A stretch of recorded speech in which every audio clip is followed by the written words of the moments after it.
Apuntaron con un arma a Omar Harfuch. Un momento que debió ser rutinario se transformó en el punto de inflexión que sacudiría los cimientos de México. Lo que sucedió después no solo cambiaría su vida, sino que revelaría una verdad que el país entero necesitaba enfrentar. Pero antes de que el acero frío de un cañón se presionara contra su sien, antes de que la nación contuviera el aliento, hubo un día como cualquier otro, o al menos eso parecía. El sol de mediodía se derramaba como miel líquida a través de los amplios ventanales del café Luminaria, bañando las mesas de mármol en un resplandor dorado que hacía brillar las copas de cristal. Omar Harfuch ajustó discretamente el puño de su camisa mientras observaba el ritual urbano que se desarrollaba al otro lado del vidrio.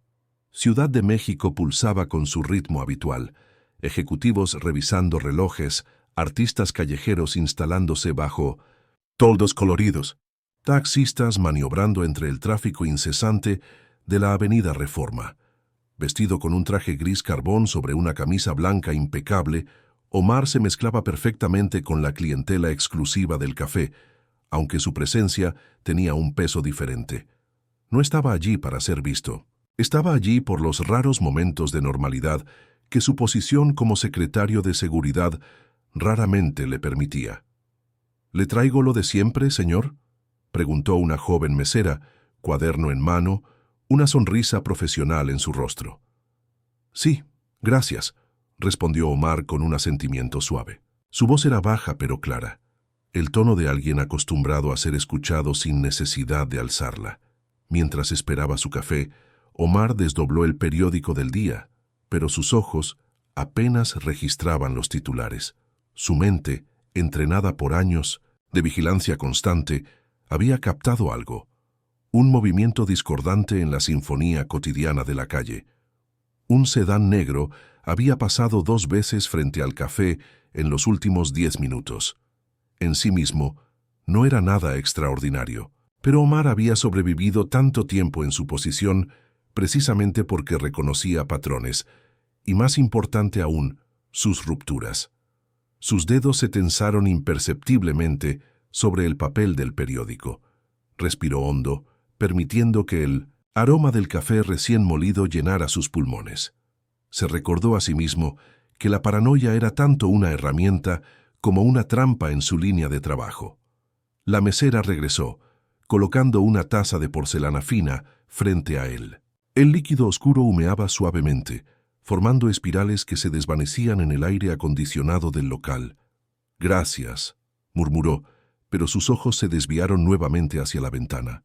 El sedán había desaparecido, pero ahora un hombre, con chaqueta de cuero, se había detenido frente a la entrada del café. Su postura era casual, demasiado casual, como alguien esforzándose por parecer desinteresado.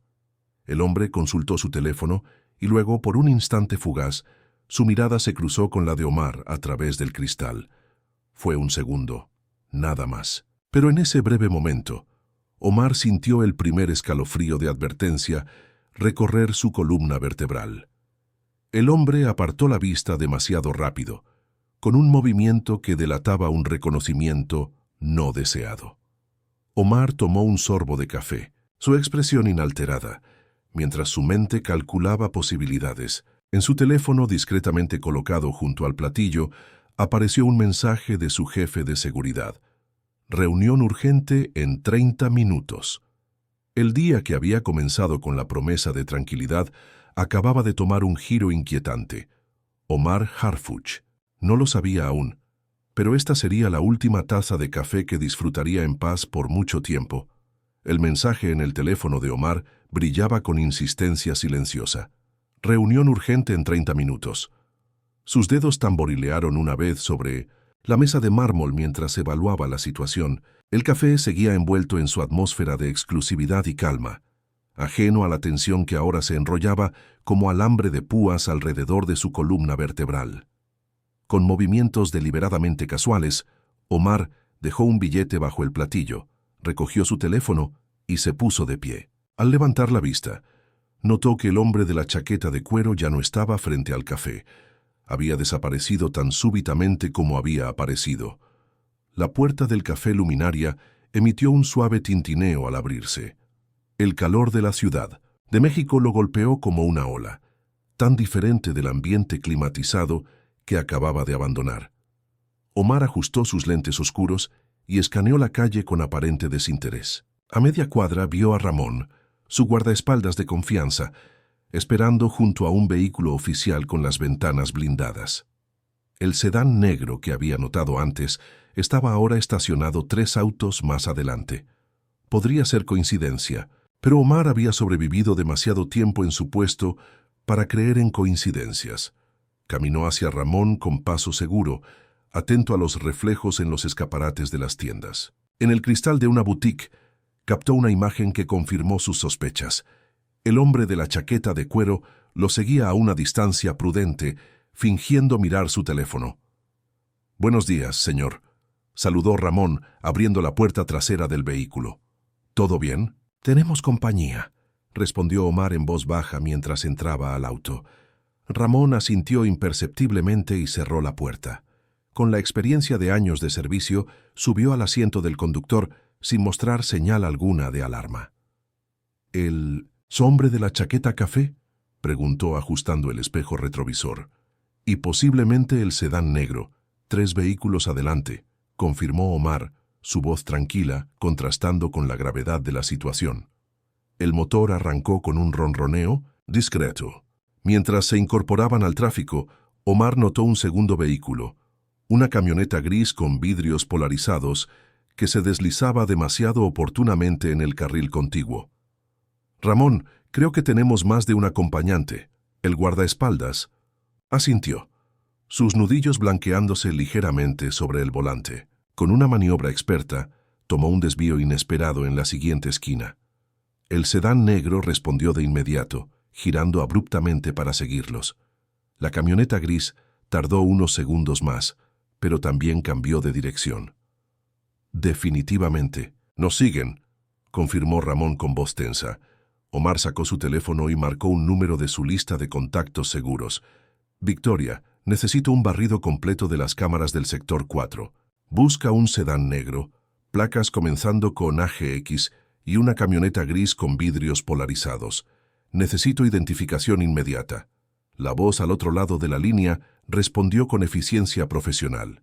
«¿Quiere refuerzos, señor?». Omar observó cómo el sedán negro aceleraba para mantenerse cerca, mientras la camioneta desaparecía momentáneamente, solo para reaparecer 2 calles más adelante. «No todavía. Primero necesito saber a quién nos enfrentamos». Mientras el vehículo se deslizaba entre el tráfico capitalino, Omar Harfuch se preguntó si este era el inicio de algo más grande y más peligroso que un simple seguimiento. El mensaje sobre la reunión urgente adquiría ahora un significado potencialmente más siniestro. Su instinto, afinado por años de enfrentar a los cárteles más peligrosos de México, le susurraba que esto era apenas el preludio de una tormenta inminente. La Plaza Alameda se extendía frente al edificio de la Secretaría, sus fuentes danzando bajo el sol implacable del mediodía, mientras palomas se dispersaban ante el paso de transeúntes. Omar atravesó el espacio abierto con Ramón, caminando medio paso detrás de él, ambos alertas tras el incidente en las calles. Los vehículos sospechosos habían desaparecido tan misteriosamente como habían aparecido, lo que en la experiencia de Omar solo significaba una cosa: estaban planeando su próximo movimiento. «El equipo de inteligencia confirmó las placas del sedán», murmuró Ramón mientras se acercaban a la entrada del estacionamiento subterráneo. «Está registrado a nombre de una empresa fantasma vinculada al comandante Vega». Omar mantuvo su expresión neutra, pero una sombra cruzó sus ojos. Miguel Vega, comandante de una unidad táctica especial, un hombre con un expediente plagado de acusaciones que misteriosamente desaparecían antes de llegar a los tribunales. Un nombre que había aparecido demasiadas veces en sus investigaciones sobre corrupción policial. «Interesante que se muestre tan abiertamente», respondió Omar mientras descendían por la rampa de concreto hacia la penumbra del estacionamiento. El cambio de luz fue abrupto, del brillante sol a la iluminación artificial amarillenta que proyectaba sombras alargadas entre las columnas de hormigón. Sus pasos resonaban en el espacio cavernoso, mezclándose con el distante rugido del tráfico de la ciudad que se filtraba desde arriba. Omar lo sintió antes de verlo, la presencia de alguien esperando. Una figura se desprendió de las sombras entre dos vehículos oficiales, alto, de hombros anchos, con el uniforme impecable que contrastaba con la dureza tallada en sus facciones. El comandante Miguel Vega avanzó con una sonrisa que no alcanzaba sus ojos. «Secretario Harfuch, qué agradable coincidencia». Su voz era un gruñido bajo, cada palabra cargada con falsa cortesía. Ramón se tensó visiblemente, su mano deslizándose instintivamente hacia su arma. Pero Omar lo detuvo con un gesto sutil. «Comandante Vega», respondió Omar con calma estudiada. «No creo en las coincidencias, especialmente cuando involucran sedanes negros con matrículas vinculadas a empresas fantasma».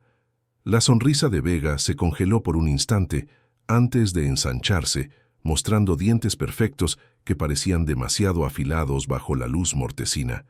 «Siempre tan observador, secretario. Es una de sus cualidades más inconvenientes». Vega dio un paso adelante, invadiendo deliberadamente el espacio personal de Omar. A lo lejos, el chirrido de neumáticos indicaba la presencia de otros vehículos entrando al estacionamiento. «Refuerzos, quizá, pero ¿para quién? Estoy investigando irregularidades en ciertos operativos», continuó Omar sin retroceder. «Operativos bajo su mando, comandante. Es peligroso hurgar en rincones oscuros, secretario». Vega bajó la voz hasta convertirla en un susurro áspero.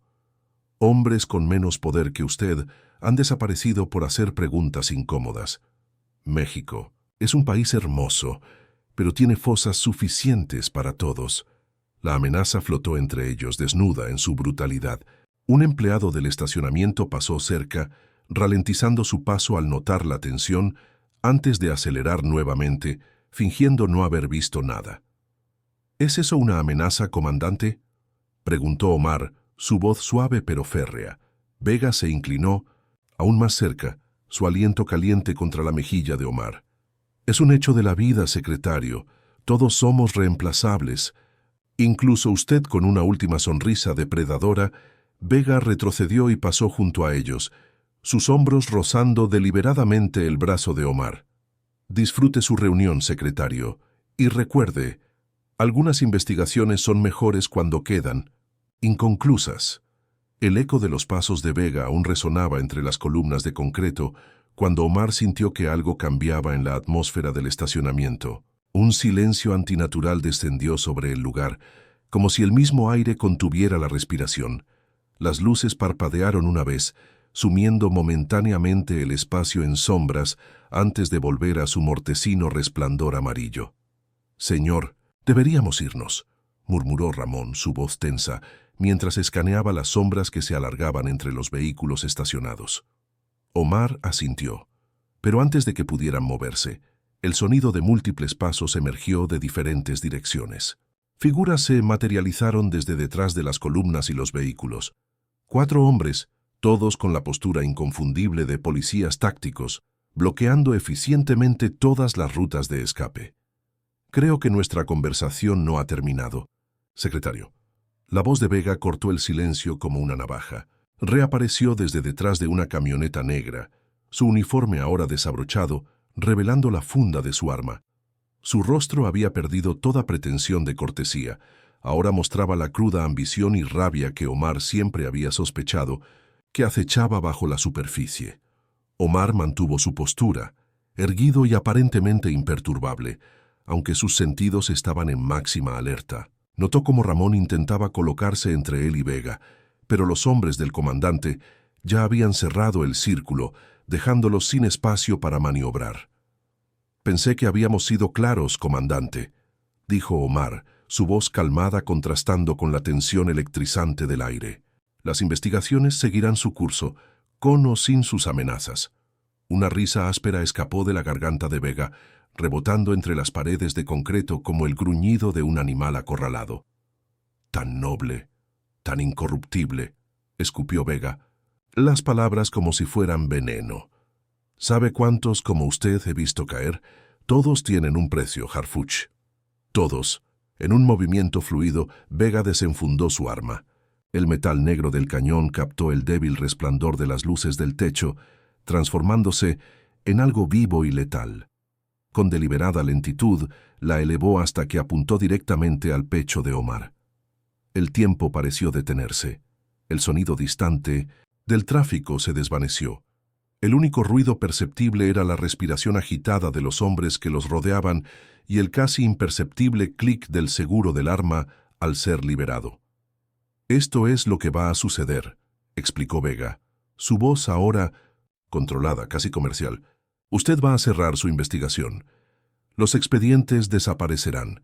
Mis operaciones continuarán sin interferencia». Dejó la frase sin terminar, pero el mensaje era claro, mientras inclinaba ligeramente el arma, apuntando ahora directamente. A la cabeza de Omar. Ramón intentó moverse, pero dos de los hombres lo sujetaron, inmovilizándolo con una eficiencia brutal que hablaba de entrenamiento y práctica. Omar permaneció inmóvil, sus ojos fijos en los de Vega, sin mirar el arma, que amenazaba su vida. En ese momento suspendido, su mente evaluaba opciones, calculaba probabilidades, buscaba una salida que no terminara en sangre. «Es su decisión, secretario», continuó Vega, avanzando hasta que el cañón del arma quedó a centímetros del rostro de Omar. «Su vida a cambio de su silencio. Un trato justo, ¿no cree?» El dedo de Vega se tensó sobre el gatillo y Omar supo que había llegado el momento en que las palabras ya no serían suficientes. Lo que hiciera a continuación definiría no solo su destino, sino el rumbo de la lucha contra la corrupción que había definido su carrera. La amenaza ya no era velada, era acero frío presionado contra su piel, y la decisión imposible ahora exigía una respuesta.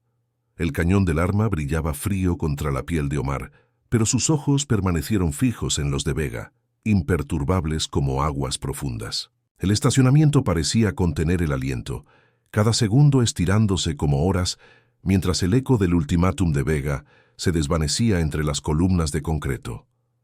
«Me está pidiendo que traicione a México», dijo Omar finalmente, su voz tranquila, casi contemplativa. «Que abandone todo por lo que he trabajado». La mano de Vega se tensó sobre el arma, una gota de sudor resbalando por su sien, delatando la grieta en su fachada de control. «Le estoy ofreciendo vida», gruñó, «más de lo que otros han recibido». Omar inhaló lentamente, como si estuviera considerando una propuesta comercial rutinaria en lugar de una amenaza a su existencia. Sus hombros se relajaron imperceptiblemente bajo el traje impecable. «Todos morimos eventualmente, comandante», respondió su voz adquiriendo una cualidad acerada. «La pregunta es ¿por qué vivimos?». Con un movimiento tan sutil que parecía casi casual, Omar levantó su mano derecha, no para atacar o defenderse, sino para apartar suavemente el cañón del arma de su rostro, como quien rechaza una oferta desagradable. «Nunca he negociado con criminales», continuó. «No comenzaré hoy».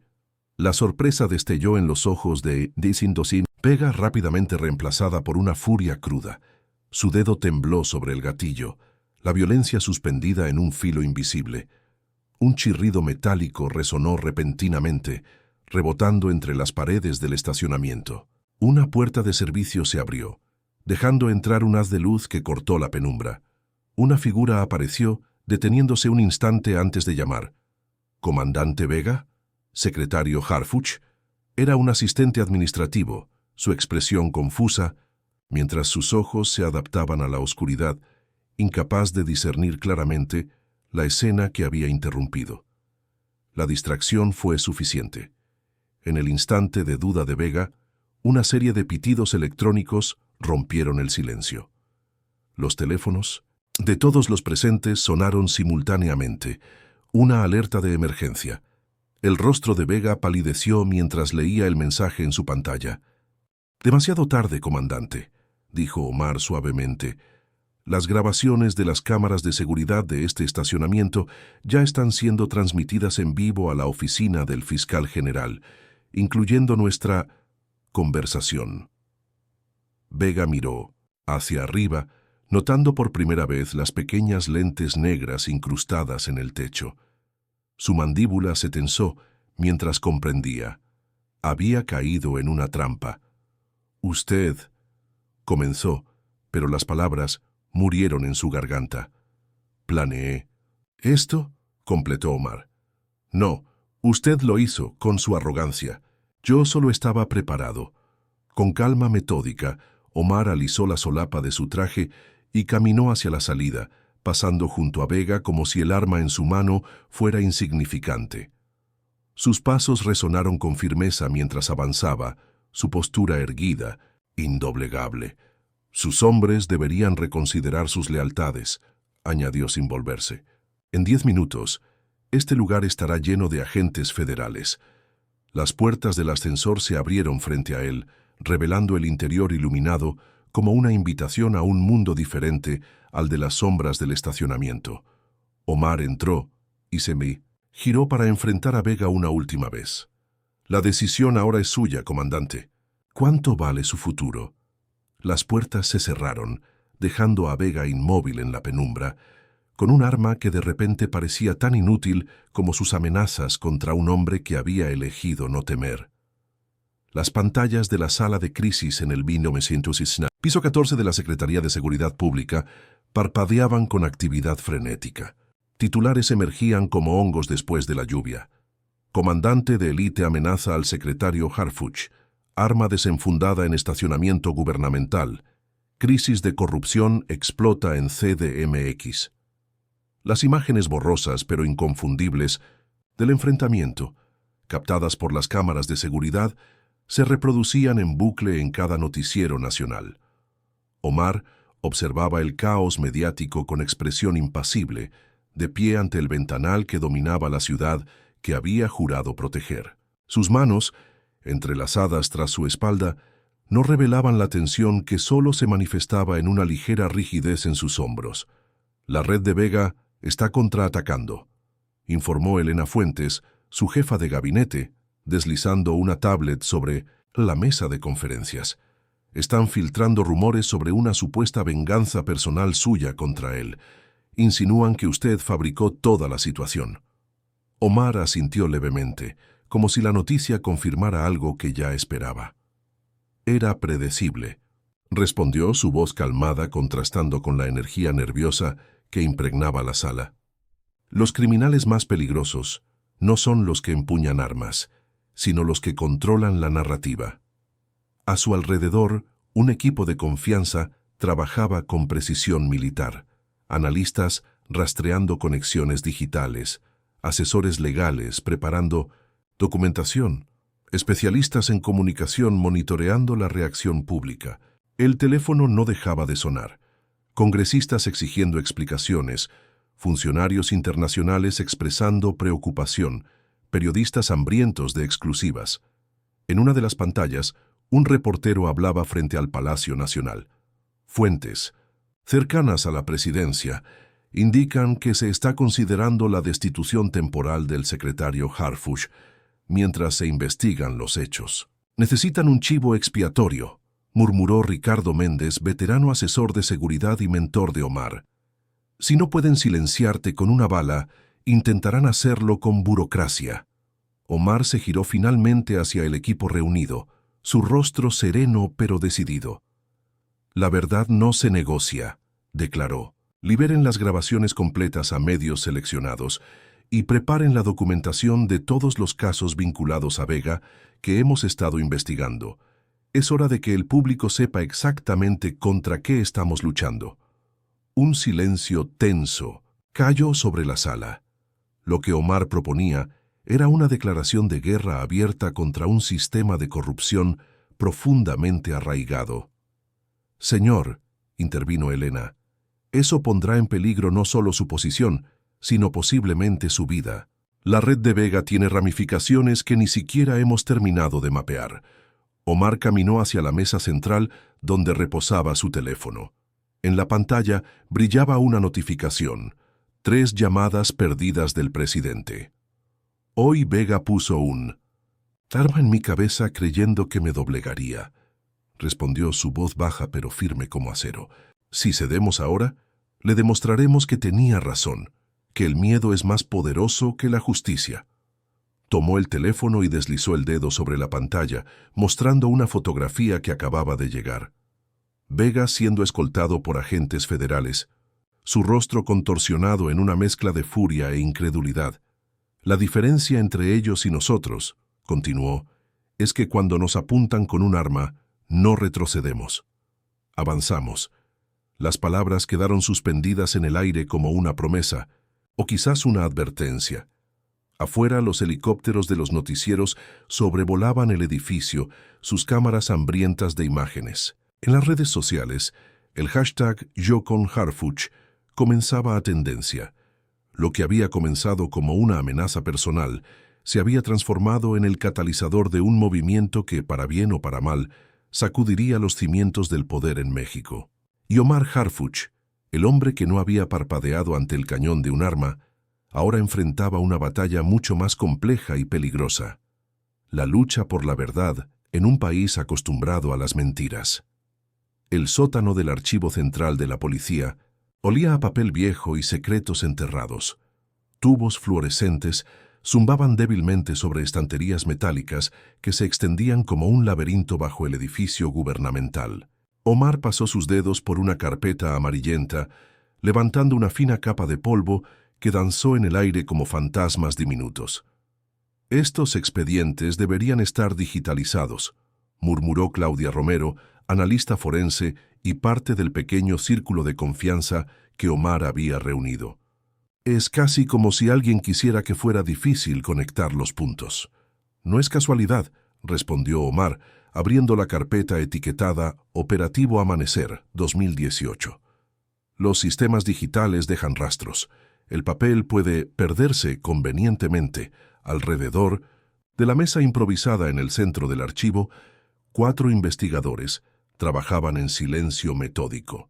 Habían pasado 3 días desde el incidente con Vega, quien ahora esperaba audiencia bajo custodia federal. Pero Omar sabía que el comandante era solo la punta visible de algo mucho más oscuro y profundo. «Tenemos algo», anunció Javier Méndez, examinando una serie de informes financieros. Transferencias recurrentes, desde empresas fantasma vinculadas a Vega hacia cuentas offshore que coinciden con los periodos de los operativos fallidos en Sinaloa y Jalisco. Omar se acercó, observando los documentos con expresión impenetrable. «No son solo sobornos», observó señalando los patrones en las fechas. «Es un sistema completo de financiamiento paralelo». Las piezas comenzaban a encajar, operativos deliberadamente filtrados, evidencia que desaparecía, testigos que se retractaban. No eran fallos aislados, era un mecanismo perfectamente engrasado. 2 horas después, el grupo se trasladó a una casa de seguridad en las afueras de la ciudad, una residencia anónima de paredes blancas y ventanas con persianas permanentemente cerradas. Dentro esperaba Ernesto Vidal, exmiembro de la unidad de Vega, con el rostro marcado por cicatrices que contaban su propia historia de traición. «No pensé que viviría para ver este día», comentó Vidal, cuando Omar entró a la habitación escasamente amueblada. Vega parecía intocable. Omar tomó asiento frente al informante, sus ojos evaluando al hombre cuyo testimonio podría ser crucial. «Nadie es intocable», respondió con suavidad, «solo protegido. Necesito nombres, Ernesto». «Todos ellos». El exagente sacó una memoria, USB del bolsillo de su camisa desgastada. «Esto les costó la vida a 3 de mis compañeros», dijo deslizándola sobre la mesa hacia Omar. «La organización no es una cadena de mando tradicional, es una red. Jueces, políticos, empresarios, comandantes. Todos tomando su parte, todos protegiendo al conjunto». Mientras Claudia conectaba la unidad a una laptop segura, las imágenes comenzaron a aparecer en la pantalla, un organigrama complejo que se extendía como una telaraña venenosa a través de instituciones que deberían ser los pilares de la justicia. «Dios mío», susurró uno de los investigadores al reconocer varios nombres prominentes. «No», corrigió Omar, su voz firme mientras observaba el mapa de corrupción que se desplegaba ante ellos. «No es obra divina, es trabajo humano. Y lo que los humanos construyen, los humanos pueden desmantelar». En el centro del diagrama, un nombre destacaba, conectado a docenas de operaciones: General Augusto Mondragón, director de Inteligencia Nacional y padrino político de Vega Omar. Observó el nombre en silencio, sintiendo el peso de la revelación. Ya no enfrentaba a un oficial corrupto, sino a un sistema diseñado para protegerse a sí mismo a toda costa. Un sistema con recursos para eliminar amenazas, fabricar evidencia y reescribir la verdad. «Preparen los expedientes para la Fiscalía Internacional», ordenó finalmente. «Esto ya no se trata de México, es una estructura que trasciende fronteras». La verdadera batalla apenas comenzaba, y Omar sabía que la amenaza en el estacionamiento había sido solo el primer intento de detenerlo. No sería el último.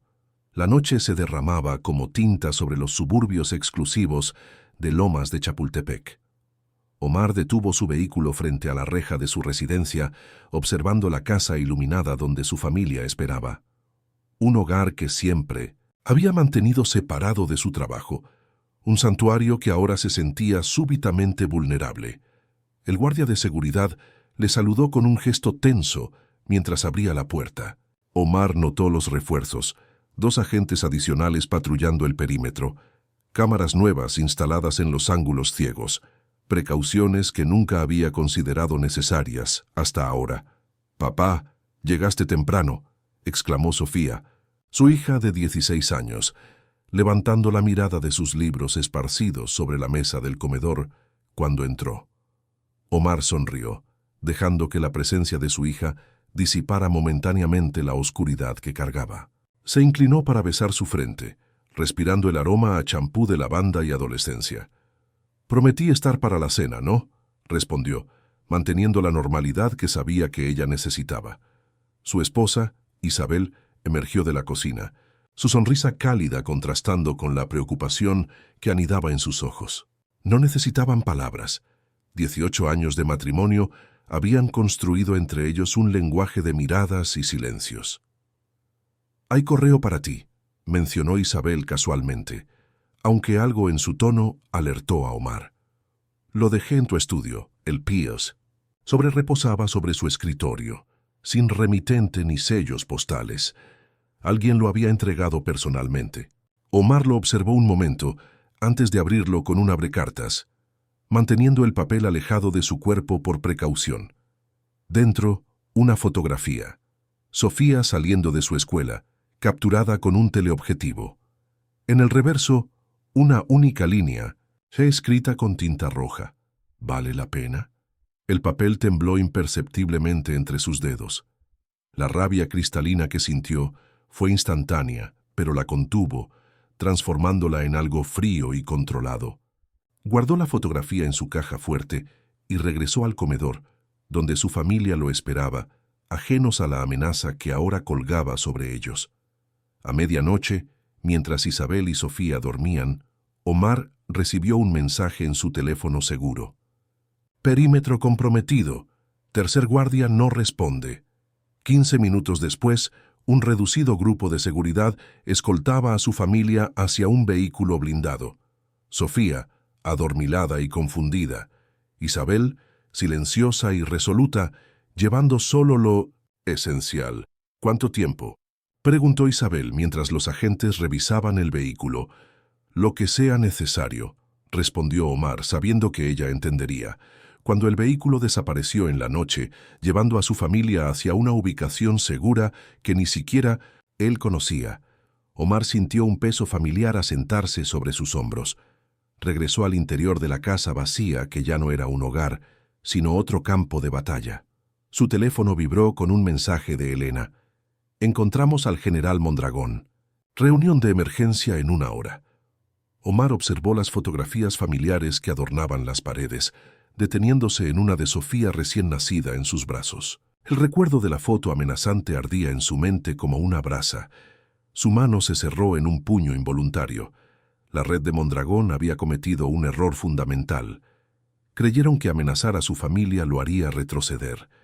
No entendían que acababan de eliminar la única razón que tenía para proceder con cautela. Ahora, no era solo el funcionario siguiendo un caso.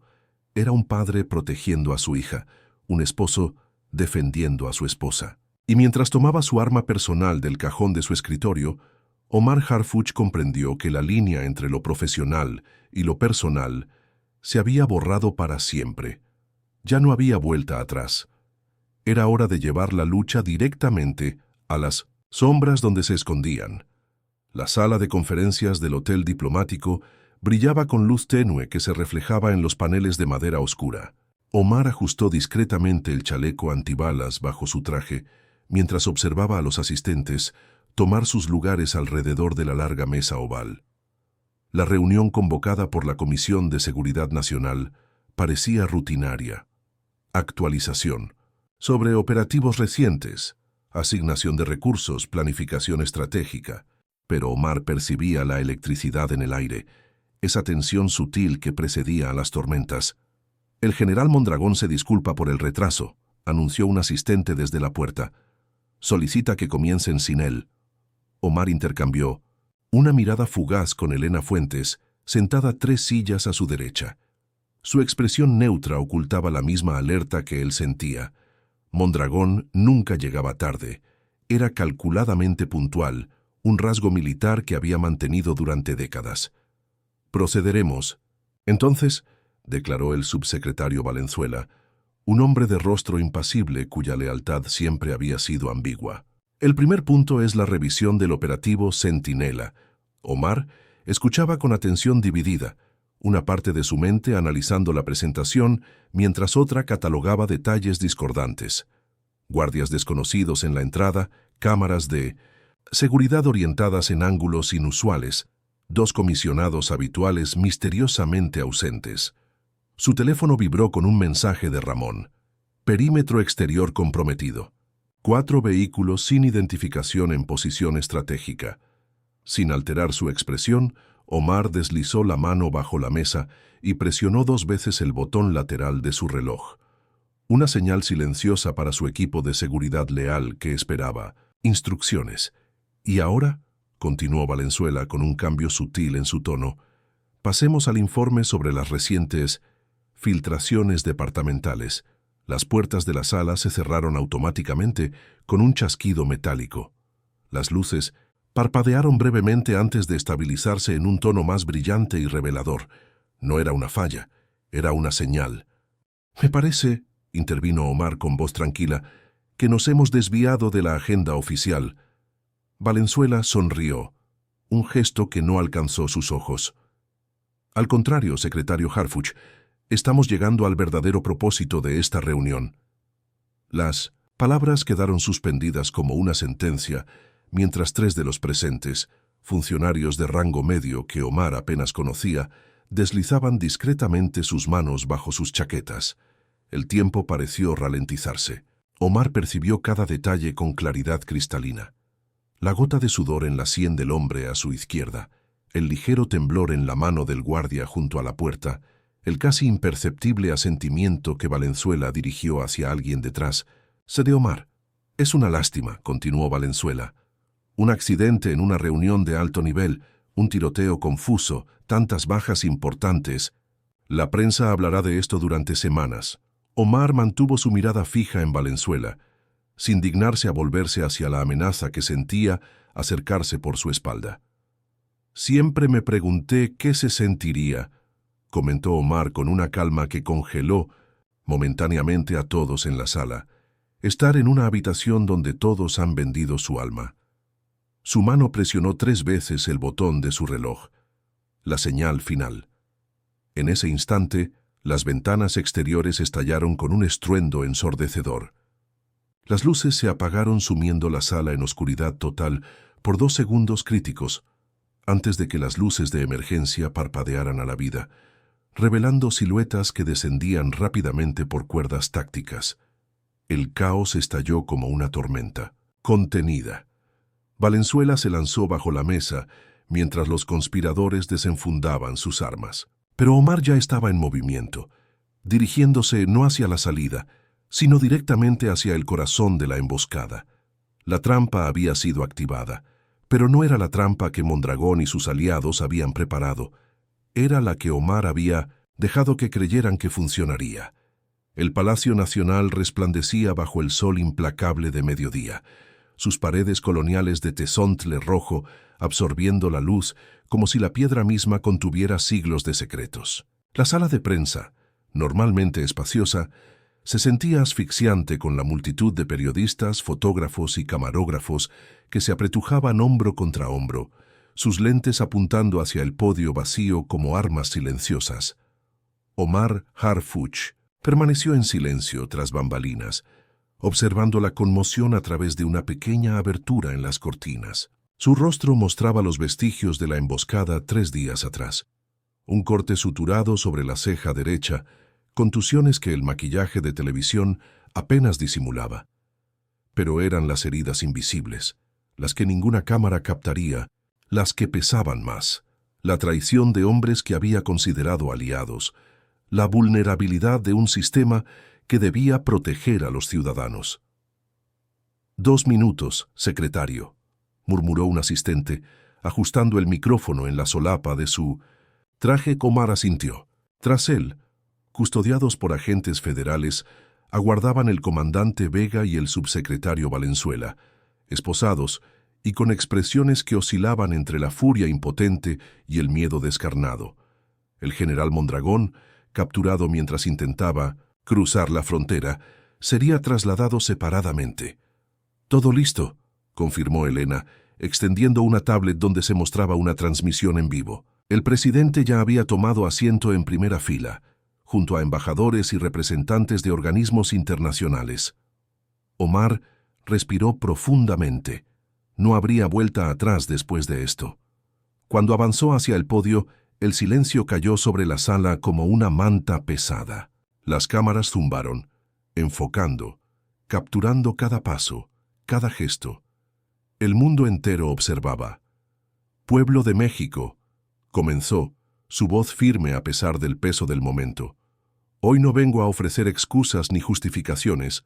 Vengo a presentar hechos». Tanto con un gesto hacia los técnicos, las pantallas gigantes a sus espaldas cobraron vida, mostrando documentos, fotografías, grabaciones. La anatomía completa de un sistema de corrupción que se extendía como un cáncer a través de las instituciones del país. Durante décadas hemos luchado contra síntomas mientras la enfermedad se propagaba en silencio. Hoy exponemos no solo a individuos corruptos, sino al mecanismo que los protege. Las imágenes cambiaron, mostrando la grabación del estacionamiento. Vega apuntando su arma directamente a la cabeza de Omar. Un murmullo colectivo recorrió la sala. Este no fue un acto de intimidación aislado, continuó Omar señalando la pantalla. Fue el intento desesperado de silenciar una investigación que ha descubierto conexiones entre altos funcionarios, cárteles de narcotráfico y corporaciones internacionales. Con precisión quirúrgica, Omar presentó evidencia tras evidencia, nombres, fechas, cantidades, operaciones fallidas deliberadamente. La red completa quedó expuesta ante los ojos atónitos de México y el mundo. Hace 8 días me preguntaron si mi vida valía más que la verdad, dijo su mirada recorriendo lentamente la sala. Hoy respondo, ninguna vida, ninguna carrera, ningún interés personal vale más que el derecho de nuestro pueblo a la justicia. En las pantallas apareció entonces la fotografía amenazante de su hija, provocando jadeos entre los presentes. Por primera vez, un temblor apenas perceptible alteró la compostura de Omar. Intentaron usar a mi familia para silenciarme. Su voz se endureció. En vez de ello, me recordaron exactamente por qué esta lucha no puede perderse. Con un movimiento deliberado, Omar se giró para mirar directamente a Vega y Valenzuela, quienes permanecían de pie, expuestos ante las cámaras. La corrupción prospera en la oscuridad, declaró. Hoy la exponemos a la luz más intensa que existe, la mirada de un pueblo que ya no aceptará vivir en las sombras.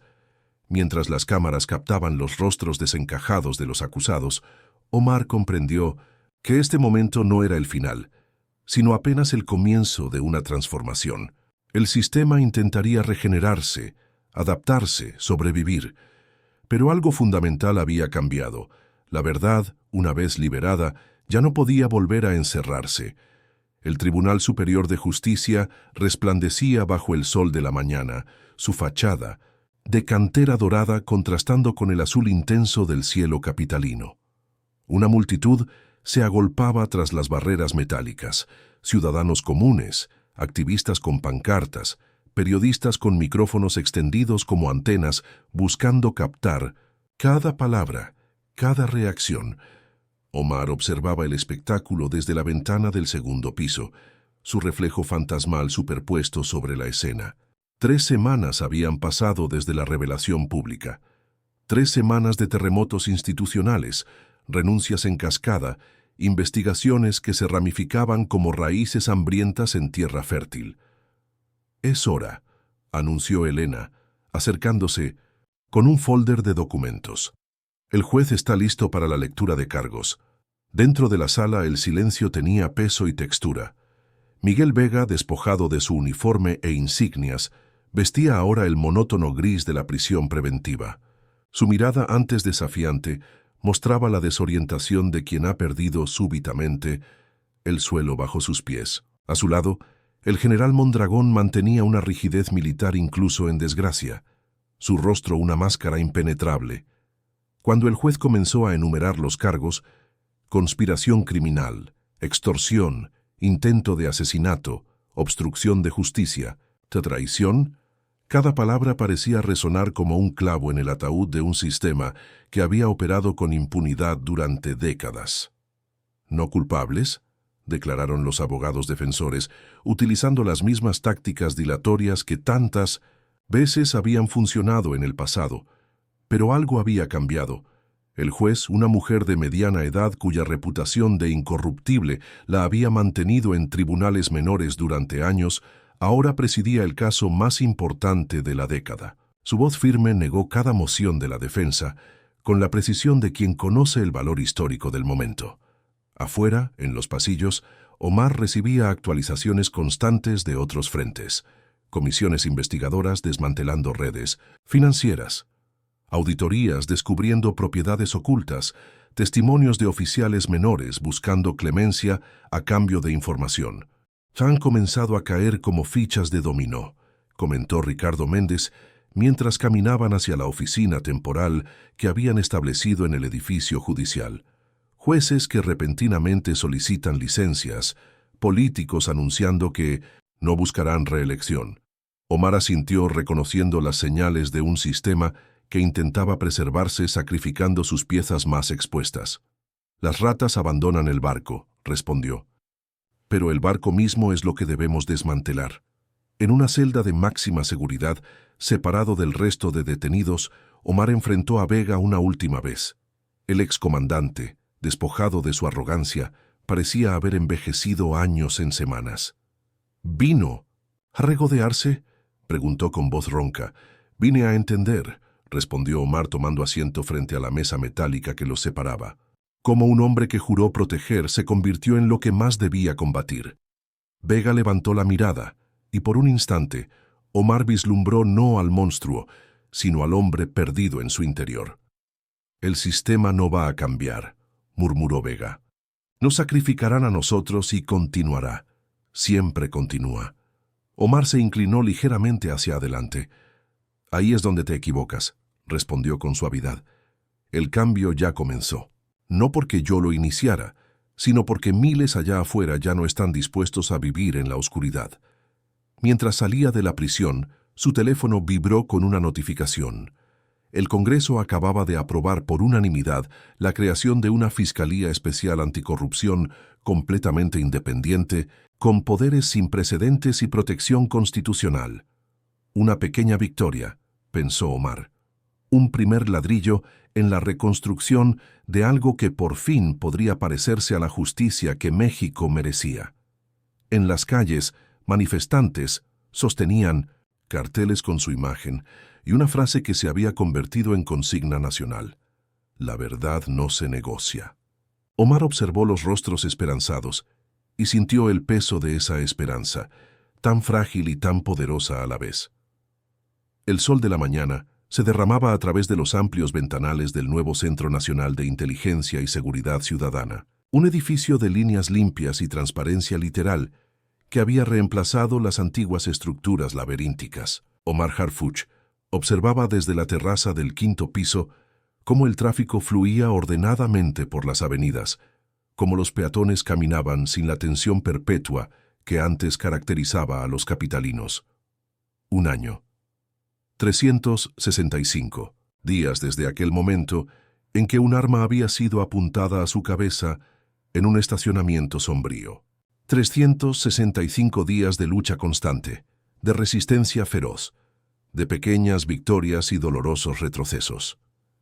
«Los nuevos cadetes están listos, señor», anunció Elena Fuentes, ahora directora operativa, acercándose con una tablet en mano. La primera generación formada bajo los nuevos protocolos, Omar asintió, girándose para contemplar el patio central donde 120 jóvenes uniformados aguardaban en formación. Rostros diversos, miradas claras, espaldas rectas no por miedo sino por convicción. «¿Cuántos solicitaron ingreso este año?», preguntó, aunque ya conocía la respuesta. 3.200, respondió Elena con una sonrisa contenida. El triple que el año pasado. Parece que ser policía vuelve a ser una profesión de la que sentirse orgulloso. Abajo, en las calles, una manifestación pacífica avanzaba con pancartas multicolores. No protestaban contra el gobierno, sino contra una corporación internacional que intentaba eludir las nuevas regulaciones anticorrupción. Ciudadanos vigilando activamente, exigiendo transparencia, la verdadera revolución. Omar descendió al Tumendeseanles patio para dirigirse a los cadetes. Mientras caminaba entre las filas, reconoció rostros que representaban la Nueva México, hijos de agricultores, estudiantes universitarios, incluso familiares de víctimas de la violencia. Personas que habían elegido ser parte del cambio en vez de solo esperarlo. Hace un año, comenzó, su voz clara resonando en el espacio abierto, me preguntaron si estaba dispuesto a morir por la verdad. Hoy les pregunto algo diferente. ¿Están dispuestos a vivir por ella? Porque morir es fácil, un momento de valor. Vivir requiere coraje cada día, enfrentar las tentaciones, las amenazas, las dudas. Los rostros jóvenes lo observaban con atención solemne, absorbiendo cada palabra. El sistema que enfrentamos no ha desaparecido, continuó. Se ha adaptado, como siempre lo hace. Hay jueces que siguen liberando criminales, políticos que aún negocian en las sombras, corporaciones que buscan nuevas grietas en la ley. Un cadete en primera fila asintió imperceptiblemente, comprendiendo la magnitud del desafío. Pero algo ha cambiado fundamentalmente. La voz de Omar se suavizó. Ya no estamos solos en esta lucha. Cada ciudadano que graba una injusticia, cada periodista que investiga sin miedo, cada estudiante que cuestiona lo establecido, todos son ahora parte de un mismo movimiento. Después de la ceremonia, Omar regresó a su oficina, donde Ramón lo esperaba con los informes semanales. Los números contaban su propia historia. Denuncias ciudadanas aumentadas en un 200%, tiempo de respuesta policial reducido a la mitad, confianza institucional creciendo lentamente desde el abismo donde había estado. No es perfecto, comentó Ramón señalando los problemas persistentes en ciertas zonas. Pero es real. Omar asintió recordando las palabras de Vega en su celda un año atrás. El sistema cambiaría, había prometido. No de golpe, no por completo, pero inexorablemente. Al atardecer, regresó al Café Luminaria por primera vez desde aquel día. El mismo ventanal, la misma mesa junto a la ventana. Afuera, la Ciudad de México continuaba su ritmo incesante, pero algo había cambiado en el aire, en la postura de las personas, en la manera en que ocupaban los espacios públicos. Omar observó su reflejo en el cristal, notando las nuevas canas en sus sienes, las líneas más profundas alrededor de sus ojos. El precio del cambio estaba escrito en su propio rostro. Sonrió ligeramente mientras levantaba su taza de café. No era una victoria completa. Tal vez nunca lo sería, pero era un comienzo. Y a veces comprendió Omar mientras observaba la ciudad que había jurado proteger, los comienzos son más poderosos que cualquier final, porque contienen todas las posibilidades del mañana.